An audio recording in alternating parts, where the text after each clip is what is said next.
Banyak orang-orang yang menumpangi NU ini untuk kepentingan mereka.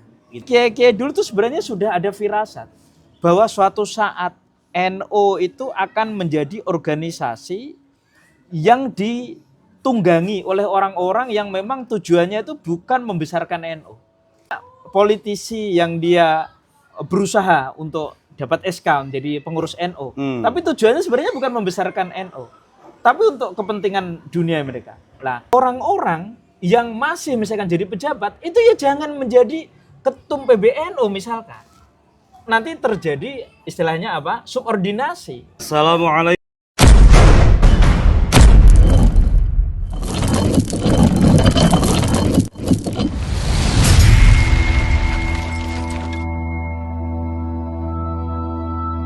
Warahmatullahi wabarakatuh. Alhamdulillah wa syukurillah wala hawla wala quwata illa billah. Salawat dan salam semoga senantiasa tercurah kepada junjungan kita Nabi Muhammad SAW, keluarga, sahabat dan para penerus perjuangan beliau. Sedulur Nahdiyin semua yang saya hormati, saya Didin, host di sini hari ini. Hari ini dan beberapa waktu ke depan, perhatian warga NU akan tertuju ke Pondok Pesantren Bahrul Ulum, Tambak Beras, Jombang, Jawa Timur, yang tentunya akan menjadi tempat penyelenggaraan Muktamar NU yang ke-35, Muktamar NU yang dipercepat, yang alhamdulillah sudah sama-sama kita ketahui, ditetapkan dan diumumkan oleh PBNU pada Selasa 7 Juli 2026. Tentunya penyelenggaraan muktamar yang dipercepat ini menimbulkan berbagai pertanyaan, harapan, bahkan kegelisahan di tengah warga Nahdiyin. Ada yang melihat ini sebagai mekanisme atau dinamika organisasi yang wajar. Ada pula yang memandangnya sebagai momentum untuk melakukan konsolidasi dan rekonsiliasi besar di tubuh NU. Namun satu hal yang pasti, sahabat Nadine semua, tentunya NU adalah rumah besar bagi kita semua, bagi jutaan jamaah dan puluhan ribu pesantren. Karena itu setiap dinamika yang terjadi di dalamnya harus disikapi dengan kepala dingin, dengan adab, dan tentunya dengan semangat menjaga persatuan. Hari ini kita tidak sedang membahas siapa menang dan siapa kalah nanti. Hari ini kita tidak sedang membicarakan figur semata, tetapi kami ingin berbicara dan mengelaborasi lebih jauh.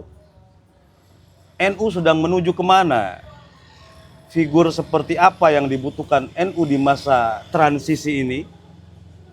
Lalu bagaimana menjaga marwah, kemandirian dan keutuhan Jamiah agar tetap menjadi pilar bangsa di abad keduanya NU? Untuk itu telah hadir bersama kita seorang kiai muda, seorang tokoh intelektual muda Banten, juga salah satu pengasuh pondok pesantren, sekaligus tokoh NU yang selama ini konsisten menyuarakan pentingnya persatuan dan khidmat kepada Jamiah. Baiklah, mari kita sambut bersama Kiai Haji Sukron Makmun. Kiai, apa kabarnya Kiai? Baik, alhamdulillah. Alhamdulillah.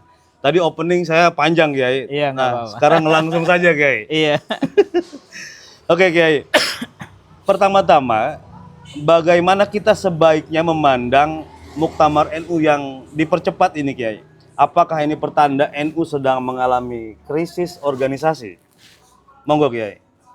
Ya, kalau saya melihat ya, apa yang terjadi itu kan bagian dari dinamika ya. Karena namanya organisasi besar, kemudian di dalamnya juga orang berbagai macam ya. Baik yang kultural, struktural, dan yang kultural ini juga sangat macam-macam karena NU itu mewadahi seluruh Islam Ahlussunnah wal Jamaah. Yang menurut spesifikasi Syekh Nawawi Al-Bantani, tapi kan itu tentu bermacam-macam. Dan juga NU ini organisasi terbesar, namanya terbesar, tentunya ibarat sumur itu kalau semakin besar comberannya juga semakin banyak juga gitu. Jadi banyak orang yang memang berkhidmah untuk kelestarian Islam Ahlussunnah wal Jamaah Nahdiyah, tapi juga banyak orang-orang yang menumpangi NU ini untuk kepentingan mereka, gitu ya. Tapi itu ya nggak masalah, namanya dinamika, dan anggap saja ini sebagai romantika berorganisasi. Tentu karena memang faktanya bahwa warga NU ini menghendaki muktamar lebih cepat, ya, karena ada beberapa hal yang memang sudah tidak bisa ditolerir kembali, maka perlu adanya regenerasi. Saya rasa seperti itu. Baik. Nah, kalau kita lihat di arus bawah hari ini, Kiai, ada semacam kegelisahan. Jadi tidak sedikit warga NU yang bertanya-tanya apakah NU sedang tidak baik-baik saja hari ini, Kiai. Lah, itu kan tergantung dari perspektif mana ya. Tentu memang sebenarnya NU itu kan sebenarnya miniatur pesantren ya. Atau ada yang mengatakan sebaliknya, pesantren itu miniaturnya, tapi sebenarnya kalau kita lihat sejarah justru NU itu lahir dari pesantren gitu. Selama induknya itu baik-baik saja sebenarnya nggak masalah. Kan yang ada friksi ya.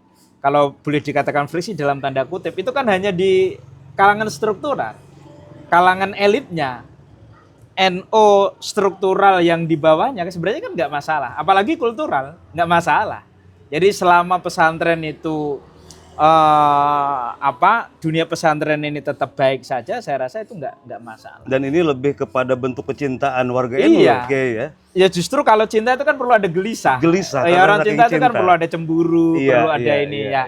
Ketika ada hal-hal yang dirasa tidak sesuai dengan tracknya, maka warga NU gelisah itu wajar. Ya. Dan itu sebenarnya Kiai Hasyim Asy'ari dan beberapa kiai itu dulu itu sering kan mengutip Bait Alfiyah ini. Di sini saya kutipkan itu. Saya ngambil dari salah satu kiai itu ketika ngaji Alfiyah itu, wajrur awin syibta bi alladin khafat, ya. Kamu betagi jahin wa malan man nahat. Jadi tabi itu ya istilahnya kan harus sesuai kan antara tabi dan matbu itu. Kamu betagi jahin itu biasanya wamalin. Tapi Ibnu Malik ini mengatakan bisa dibaca mansub, tidak harus majrur, wamalan. Nah, ini ada beberapa kiai yang mengatakan bahwa, dan terakhirnya tuh nahadha. Kata nahadha itu kan dari masdar nahdah. Walaupun dalam bentuk fi'il madhi di dalam Bait Alfiyah ini. Artinya apa?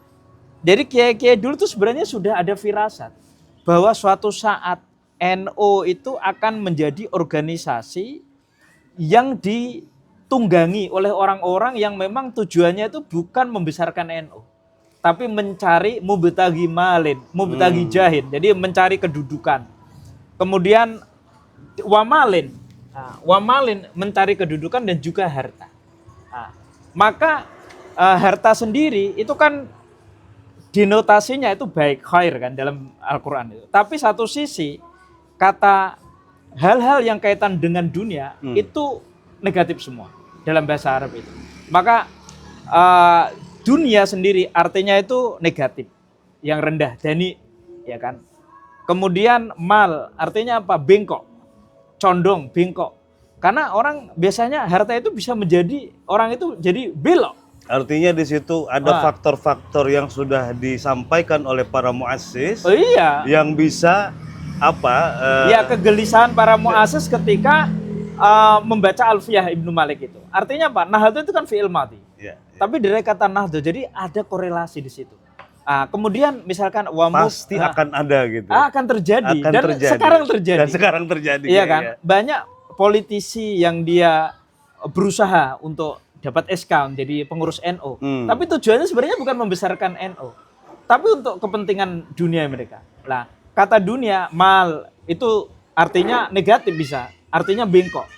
Kemudian ardun, karena biasanya orang itu kan nyari kedudukan, yang dicari apa? Akhirnya investasi tanah, properti. Iya. Ardun itu bisa arti rayap, sesuatu yang menggerogoti. Oh. Nah, kemudian ada lagi fulus.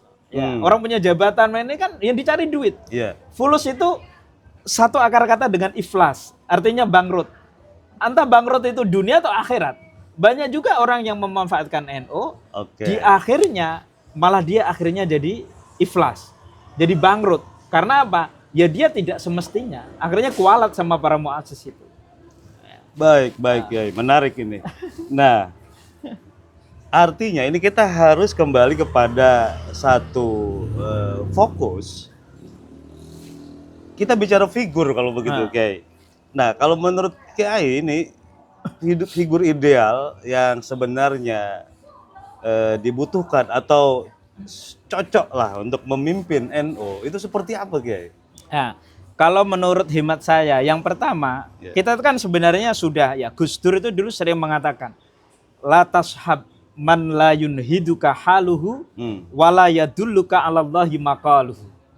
Nah, ini kan dalam sekali. Ya, saya dulu waktu pesantren tuh pernah ketemu Gus Dur, datang ke pesantren kami gitu di Meranggen gitu ya. Gus Dur itu meskipun kelihatannya seorang intelektual, tapi spiritualnya tuh luar biasa. Artinya apa? Kalau memilih pemimpin itu jangan orang yang secara habitnya, kemudian karakternya itu tidak bisa membikin, ya kalau kita ibaratnya punya pemimpin kok nggak bisa membangkitkan warganya, itu buat apa? Jadi orang-orang yang memang inspiratif dan juga bisa menjadi magnet ya? Iya, menjadi magnet perubahan. Magnet perubahan. Makanya Gus Dur kan selalu mengatakan bahwa Nahdlatul Ulama itu adalah gerakan ulama. Dari dulu kata Nahdlah, Nuhud, itu dari dulu yang ulama itu sudah bergerak. Maka jangan akhirnya dibelokkan sekarang menjadi gerakan umaro atau menjadi gerakan umat. Gerakan yang memang keluar dari kan harusnya yang bangkit itu ulama. Jadi fokusnya itu keulamaan. Lah NU ini kan organisasi para ulama, bukan Nahdlatul Ummah. Iya kan? Bukan Nahdlatul Umaro. Maka juga orang-orang yang masih misalkan jadi pejabat itu ya jangan menjadi ketum PBNU misalkan. Nanti terjadi istilahnya subordinasi. Atau misalkan, jadi NUU, Kiai. Nahdlatul Ulama wal Umaro. Ya tapi nggak bisa, karena begini kan, ketum PBNU ini harus menjadi mitra pemerintah yang bisa menasehati, bukan yang di bawahnya presiden misalkan. Kalau misalkan dia seorang menteri, dia seorang dirjen, jadi masalah. Karena akhirnya tunduk, ada subordinasi di situ. Padahal ini pimpinnya para ulama. Harusnya dia itu paralel, bukan subordinasi. Baik, berarti ingin Kiai sampaikan bahwa hari ini ada fenomena seperti itu, Kiai. Nah, ini harus kita luruskan. Iya. Jadi wala yadulluka 'alallahi maqalu. Semua ucapannya pun itu harus bisa dipegang. Dan politisi ini tidak bisa seperti itu. Politisi itu kaidah politisi itu kan boleh salah, ya kan? Boleh bohong, tapi tidak boleh salah. Ya. Nah ini bukan ciri khas ulama. Bukan ciri khas ulama. Tumpang tindih jadinya. Tumpang tindih. Karena ketum PBNU itu harus seorang yang faqih. Harus ulama, harus alim. Ya, gitu. ya. Jadi tidak boleh dipegang oleh seorang politisi. Baik, jadi yang pertama itu sudah mulai belok dari Nahdlatul Ulama menjadi Nahdlatul terkesan Nahdlatul Umaro gitu. Atau Nahdlatul sia-sia jadi politik semua kayak ya. Baik, ini menarik, makin menarik ini. Ada lagi kriteria selain itu, Kiai? Nah, terus kemudian saya merasakan di masyarakat bawah ya, karena saya itu kan bagian dari kultura. Ya, semua elit yang kemarin terlibat dalam tanda kutip friksi, yang ada friksi dengan kelompok ini dengan kelompok itu, ya jangan selesailah. artinya harus tahu diri bahwa orang-orang yang telah berkonflik dan menjadi sebab kegaduhan di kalangan Nahdlatul Ulama, ya, di organisasi ini, meskipun di kultural itu tidak kena efeknya, ya, tapi harusnya tahu diri. Artinya apa? Orang-orang yang sudah terlibat dalam konflik dan friksi harus tahu diri untuk tidak mencalonkan kembali. Udah biar generasi, kan di NU ini melimpah generasi itu. Dan ini menjadi satu pemandangan yang begitu jelas Kiai ya. Oh iya. Kemudian sehingga terjadilah keputusan muktamar yang lebih dipercepat. Lebih dipercepat. Kan berarti itu kan sebuah indikasi. Sebuah indikasi. Bahwa ada memang ya namanya organisasi itu kan pasti ada yang melihat itu positif, ada melihat negatif. Tapi ketika ini ada percepatan sebelum waktunya, berarti ada indikasi. Oke. Nah, berarti kalaupun ada satu yang lanjut Kiai, yang satu ditinggalkan juga masalah Kiai. Ya masalah. Ya pokoknya semua para pihak yang dalam tanda kutip berkonflik harus tahu diri untuk tidak terlibat lagi. Biar yang lain lagi. Supaya tidak ada tarik-tarikan lagi. Tidak ada konflik of interest. Nah, gitu. Baik. Istilahnya memutus itulah. Gitu. Nah, ini tentunya berkaitan dengan tantangan NU di abad kedua ini Kiai, yang semakin berat lah gitu ya, karena kita juga masuk pada era yang begitu rapid, era disrupsi, perubahan sangat cepat, sehingga banyak yang mengatakan tantangan NU ke depan itu ya tadi jauh lebih berat dibandingkan masa lalu. Nah, Kiai setuju nggak di sini? Dan menurut Kiai tantangan besarnya apa saja untuk saat ini? Ya tentunya NU kan harus melek ya, namanya teknologi, seperti tentang lingkungan. Ini harus mulai dibahas gitu. Jangan NU ini terpaku hal-hal yang sifatnya politik dan menjadi stempelnya penguasa. Nah, justru NU ini karena gerakan istilahnya kultural keagamaan, dia harus maslahatul ummah, maslahatul waton itu perlu diperhatikan. Karena sekarang misalkan tantangan apa? Lingkungan, teknologi. Ya, kita ini tuh kan misalkan punya tetangga dengan Vietnam. Dulu kita lebih maju belum Vietnam, sekarang kita kesalip. Vietnam padahal lebih ya cepat secara sekarang. nature kita ini leader karena kita negara besar. Dan kita sebagai muslim terbesar dan NU sebagai representasi muslim itu sendiri, organisasi muslim terbesar, dia punya tanggung jawab moral yang lebih besar daripada organisasi lain yang lebih kecil tentunya. Nah, makanya tokoh NU, siapa yang memimpin NU, dia fokus ke teknologi, harus fokus ke lingkungan. Hal-hal yang sifatnya lebih substantif. Kemandirian ekonomi juga. Kemandirian ekonomi kan sekarang pemberdayaan sekarang yang katakan pendidikan di pesantren. Mana ada yang berhasil? Belum ada yang berhasil secara signifikan. Jadi sekarang jangan mengklaim misalkan saya pengurus NU ini sudah melakukan itu tapi itu belum bisa dirasakan sampai ke bawah. Mana pemberdayaan pesantren yang sekarang udah berhasil? Coba tunjukin ke saya. Atau mungkin yang paling kita bisa nikmati hari ini, keteladanan siapa yang kita ikuti. Iya. Makanya apakah sudah bisa kita nikmati atau sudah bisa kita itu kayak kita jadikan keteladanan, atau mungkin kita lagi krisis keteladanan atau bagaimana nih? Nah, kita nih bagaimana kita mau mengambil satu teladan, wong yang harusnya jadi panutan, menjadi tuntunan, sekarang jadi tontonan kan? Elit saling konflik itu kan bukan tuntunan jadinya, jadi tontonan. Apalagi konflik dilakukan secara terbuka di sosial media dan semua orang tahu, kan harusnya itu bisa secara tertutup. Artinya bisa juga Kiai ingin menyampaikan bahwa kita belum masuk membawa resource, sumber daya yang kita miliki. Yang ada kita masih nonton Kiai ya? Oh iya, kita masih nonton dan belum sebagai pemain. Belum sebagai pemain. Wong baru mau dikasih kepercayaan udah ribut. Iya. Baik, Kiai. Nah, di sini tentunya satu lagi, terutama ini kan sekarang kita lagi zaman AI ini, Kiai. Iya. Kemudian NU itu tadi Kiai sampaikan bahwa miniaturnya pesantren atau sebaliknya. Nah, saya kepengen tahu ini, menurut Kiai AI itu di dunia pesantren proporsinya atau bagaimana menyikapinya pesantren tentang zaman AI ini? Ya tentunya harus update juga, Ya. meskipun tetap harus ada batasan-batasan. Ya. Karena kalau kita lihat negara-negara yang maju itu kan ada porsi kepada teknologi itu ya. Oke. Karena teknologi bagaimanapun itu kan menjadi satu pisau yang Ya. bermata dua kan. Artinya, Harapannya NU ya, ini bisa dibawa. meskipun kita kelompok tradisionalis, tapi Ya. juga harus melek gitu kan. Karena saya ingat masih dulu Prof. Quraisyhab ketika mengatakan wa amilus solihat, amal soleh itu diantaranya adalah siapa yang menguasai teknologi informasi.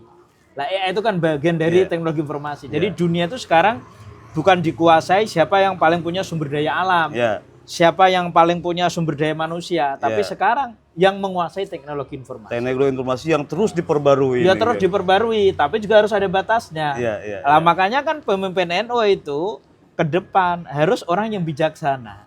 Itu kan Syekh Abdul Qadir pernah kan mengatakan la yang bagi li faqirin ayatasodda wa yatasoddara li irsyadin nas illa an a'tahullahu ilmal ulama wa siyasatal muluk wa hikmatal hukama. Karena ketika menghadapi teknologi, selain kita harus berilmu, kita juga harus punya kebijaksanaan. Iya, iya, iya. Kalau kita tidak punya kebijaksanaan, bagaimana teknologi bisa menjadi sumber eksploitasi kepada orang lain. Malah jadi terbawa, Oh, iya. terjebak di situ Di kayaknya. situ. Baik, ini semakin menarik. Tadi Kiai juga menyinggung tentang figur dan tentunya tantangan NU hampir setiap zaman mungkin itu adalah tentang kemandirian ekonomi nih, kemandirian NU nih Kiai, terutama ekonomi nih ya. Nah, terkait ini marwah dan kemandirian. Pertanyaannya, Kiai, bolehkah NU itu dekat dengan kekuasaan? Kalau dekat tuh boleh, tapi harus tetap ada garis demarkasinya kan. Ya. Harus ada garis demarkasi yang jelas bahwa dekat tuh bukan berarti harus mengiyakan seluruh apa. Ya, jadi harus tetap porsi seorang ulama itu harus amar ma'ruf nahi mungkar juga. Tidak boleh manut gitu apa aja. Bukan berubah menjadi Nahdlatul Umaro ya. Bukan menjadi khodimul umaro. Bukan jadi khadimul umara. Ulama itu khodimul ummah. Khadimul ummah. Khodimuddin wal ummah. Oke. Jadi juga hamiuddin ya. Jadi ya apa istilahnya sebagai penjaga agama dan juga penjaga negara gitu. Dan sudah lama NU itu sebetulnya dekat dengan Ya dari dulu, Dari NU dulu. itu selalu dekat. Cuma Iya. kan dekatnya itu jangan sampai kabur. Ya, jadi dekat boleh gitu. Karena Jangan abu-abu. kalau jauh nanti siapa yang ngasih Iya, iya. tawasobil hak. Tetapi juga jangan mau menjadi alat dan menjadi stempel kekuasaan. Gitu. Poinnya di situ Fokusnya ya. itu ke maslahatul ummah. Oke. Kan di dalam kaidah usul itu al-masolih al-ammah dan juga maqasidus syariah itu. Prinsipnya itu. Jadi bukan kepentingan kelompok tertentu atau kepentingan rezim tertentu. Nah, itu berarti bukan masolih al-ammah. Sementara ini kan gerakan kultural NU itu awal. Hal-hal yang bisa menghilangkan marwah itu sendiri. Wah, itu nggak boleh dong. Kan bagaimanapun ini kan Nahdlatul Ulama. Ya, baik. Dia punya Kalau gitu marwah. saya pertegas, Kiai. Apa indikatornya ketika NU itu mulai kehilangan marwah menurut Kiai? Ya ketika gini, ketika misalkan pimpinan para ulama ini dia tidak punya strong leadership dan tidak punya cetak biru siapa yang harus dibela. Dia lupa sejarah bahwa muassis dulu itu kan bagaimana mewadahi ulama-ulama yang satu jalur. Sehingga ketika ada komite Hijaz itu sebenarnya mengusung kepentingan ulama-ulama Ahlus Sunnah wal Jamaah yang sesuai dengan konteks Nusantara. Gitu. Jadi membela kepentingan umat yang beraliran Ahlus Sunnah wal Jamaah konteks Indonesia. Gitu. bukan membela sebuah rezim atau membela sebuah oligarki kan. Bukan membela kelompok oligarki tertentu. Sifatnya itu lebih jangka panjang ya. Iya. Lebih kepada intinya siapapun jadi pengurus NU baik di tingkat pusat, tingkat wilayah maupun di tingkat yang lebih kecil itu jangan sampai kebeli. Dalam tanda kutip seperti itu. Bahasa kasarnya itu jangan sampai kebeli. Jangan sampai kebeli. Cuma gini Kiai, yang saya pribadi rasakan, misalnya setiap pergantian kepengurusan itu kadang berubahnya itu kembali seperti ke nol lagi, berubah dari awal lagi. Setiap baru berubah lagi, setiap baru berubah lagi. Nah, terkesan kesinambungan ini masih belum terbentuk. Bagaimana pandangan Kiai? Lah sebenarnya kaderisasi itu kan di era Kiai Said itu kan sudah ada. Kemudian di era Gus Yahya ini juga ada. Harusnya kaderisasi itu menjadi momentum untuk bagaimana supaya program-program dari kepemimpinan A ke kepemimpinan B ini terus berlanjut. Bukan karena beda ganti orang, kemudian yang semua program itu di-cut. Apalagi sekarang kan lucu, siapa yang dianggap orang-orang sebelumnya semuanya di-cut. Atau yang tidak punya selera politik sama di-cut, itu problem. Karena NU ini bukan partai politik. Kalau dikaitkan dengan khadimul ummah tadi gimana Kiai? Ya makanya kalau khadimul ummah itu yang menjadi dasar adalah maslahatul am. Jadi al-masalih al-ammah. Nah kalau sudah, oh kamu bukan kelompok saya, atau kamu waktu di muktamar bukan pendukung saya, kamu saya cut. Lah itu bukan masalih ammah. Itu berarti ada nilai bisnis di situ. Di luar kepentingan. Di luar kesinambungan Kiai ya. Iya. Oke.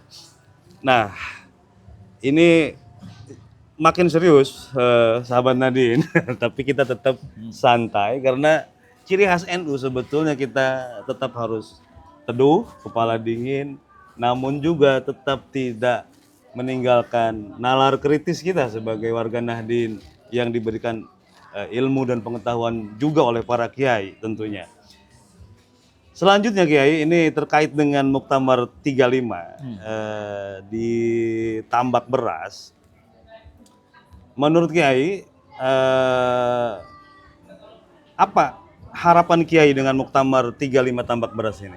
Ya, harapan saya ya semoga ya hal-hal yang misalkan terjadi sebelumnya itu ya kita anggap sudah selesai gitu. Kemudian kita konsolidasi lagi. Kemudian bagaimana kita bukan mencari siapa yang salah, tapi apa yang salah itu kita perbaiki. Jadi bukan ke depan mencari itu, siapa yang salah, tapi mencari apa yang salah kemudian kita perbaiki. Nah kan NU itu kan selalu punya kaidah tuh al-muhafadzah 'alal qadimis shalah wal akhdu bil jadidil aslah. Kemudian kalau tambah pakai ma'ruf kan ila ma huwa aslah fa aslah. Kan gitu kan. Jadi bagaimana ke depan harus lebih baik. Makanya harapan saya itu ya udah, yang kemarin udah tutup buku, gergeran lagi, jangan gegeran terus. Gergeran lagi. Iya, karena kalau gegeran terus NU nggak akan nahdoh nanti. Bahasa kerennya itu continuous improvement. Iya. Perbaikan berkelanjutan Kiai. Perbaikan berkelanjutan kan makanya kamu betagi jahin, kenapa bisa dibaca wamalan, nggak harus wamalin, nggak harus tabik ke ininya kan? Karena apa? Harta itu juga bisa positif. Kedudukan, jabatan itu bisa positif. Kalau itu sebagai wasilah, bukan sebagai tujuan. Bukan sebagai tujuan. Jangan jadi pengurus karena pengen jadi komisaris. Karena ada sesuatu. Atau pengen jadi menteri. Nah itu kebalik. Harusnya dengan jabatan, ini untuk khidmah ke NU. Misalnya jangan harus menghidupi NU, bukan mencari penghidupan di NU.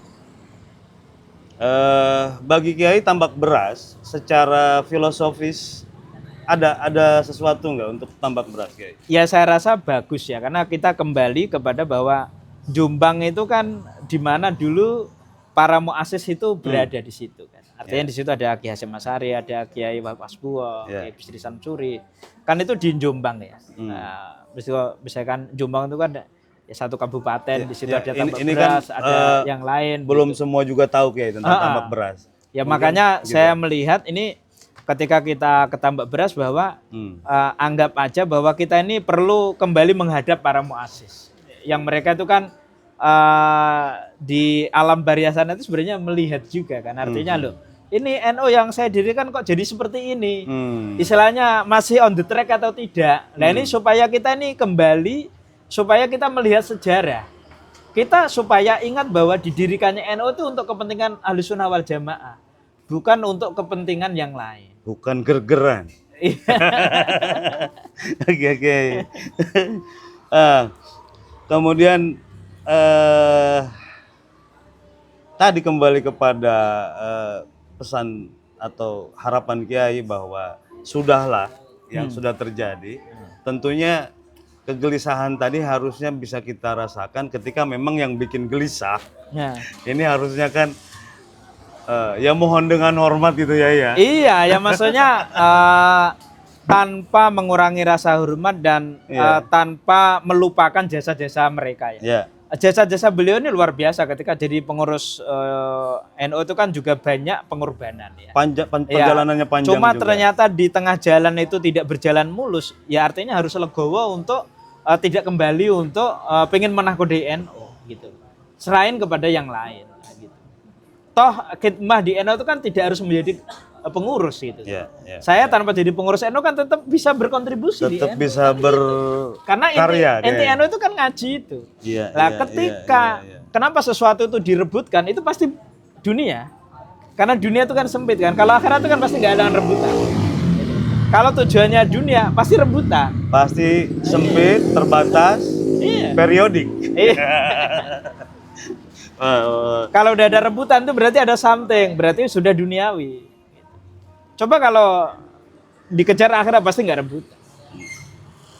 Baik Kiai, ini kita sudah menuju ke segmen akhir ini. Ini pertanyaan cepat buat Kiai ini, rapid question ini.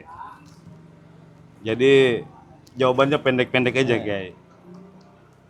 Yang pertama, NU bagi Kiai apa? Ya NU ini kan gerakan sosial keagamaan, menjadi benteng negara, benteng agama Ahlussunnah wal Jamaah di Indonesia. Ya. Jadi NU bagi saya ini ya eksistensi Indonesia juga, eksistensi umat Ahlussunnah wal Jamaah.